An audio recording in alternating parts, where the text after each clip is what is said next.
If you are out of your comfort zone, that means you are growing. ஒரு சமயத்துல ஒரு ராஜா வேட்டையாட போனாராம். அப்ப அந்த ராஜா ஒரு கூடுல 2-3 பறவை குஞ்சுகளை பார்த்தாராம். அம்மா பறவை இல்லாததால அந்த பறவை குஞ்சுகளை அவர் அரண்மனைக்கே எடுத்துட்டு வந்துட்டாராம். ராஜா அந்த பறவை குஞ்சுகளை ரொம்ப ஆசையா வளர்த்திட்டு இருந்தாராம். கொஞ்ச நாள் அது வளர வளரதான் அவருக்கு தெரிஞ்சது அது கழுகுகள் கூட்டத்தை சேர்ந்தது அப்படின்ட்டு. கழுகுகளா இருந்தாலும் அந்த பறவைகளால பறக்க முடியல, அதுங்களுக்கு பறக்க தெரியல.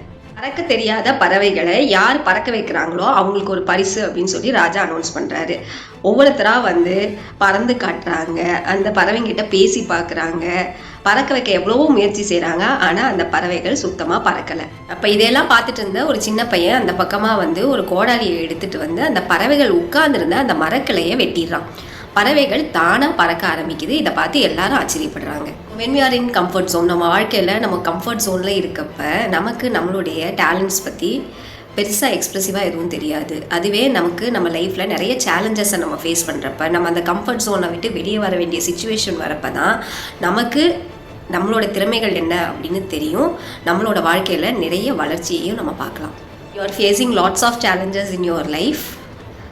And those challenges, if they are pushing you out of your comfort zone, then remember you are in the growth phase.